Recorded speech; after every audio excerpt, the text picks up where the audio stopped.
Joseph Humeyer is the executive director of the Center for a Secure, Free Society, and he joins us now. And, sir, it's good to have you on. The ACLU is fighting to bring these people back into the country. How do you assess that? Yeah, it doesn't make any sense, right? You do a lot of work, intelligence work, legal work to get these folks out of this country. You have to strike a diplomatic deal with another country to find where to send them. And all that, they want to go away because for some reason they think that these people are good value to the American society. Here's the challenge. Most of these, and this is really a challenge with all the American left, they are treating this as a regular immigration issue. It's not.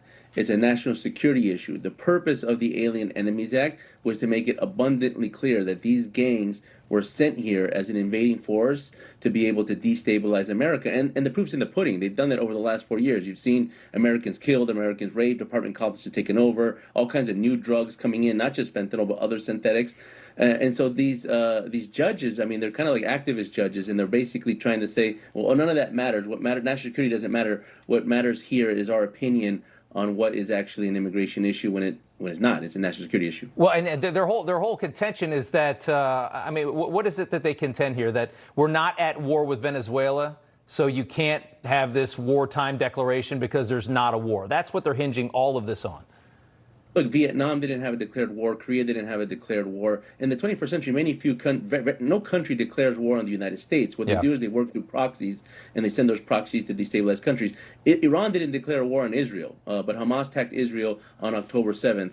The Tren de Aragua of Venezuela is a proxy of the Venezuelan government, which in turn is a proxy of the Chinese, Russian, Iranian government. And just let me slow you down, because you're making a really great point there that I want to emphasize further. It's a proxy of the Venezuelan government. From what I understand, the Maduro regime had made deals with this gang inside of Venezuela. Like, they negotiated with them, I think, in how they operate the prisons. I read something about that. So you're saying it's I mean, nobody would believe that, but you're saying it's a proxy of the Venezuelan government, and they're being sent here to basically just destroy our country, I guess, from within, and that's a fair summation. No, absolutely. I mean, I've investigated the Tren de Aragua for the last 7 years.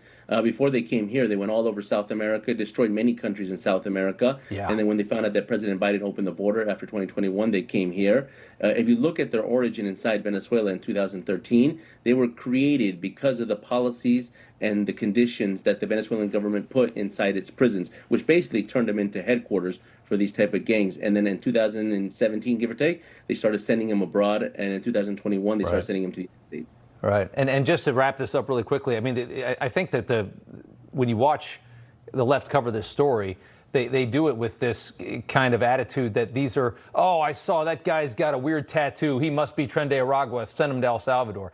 I imagine that there's very, very, very good looks at these guys to make the decision to put them on this particular flight that goes to this maximum security, crazy prison in El Salvador. Yeah. ICE, and not just ICE, but FBI, DEA, they've had over a year to collect intelligence on these individuals. They weren't able to act on that intelligence during the Biden administration, but now they're able to act on it. So they know who these individuals are. They know that these individuals present public safety threats. And most importantly, they know that these individuals cannot be in the United States. This is a point I made previously, that you can't have these Tren de Aragua members in the U.S. penitentiary system because their specialty is controlling and taking over prisons. So it's especially important that we get them out of this country, and El Salvador graciously was willing to accept them. Yeah, something else. Josh Humeyer, we appreciate you coming on. Thank you, sir. Absolutely. Thank you so much.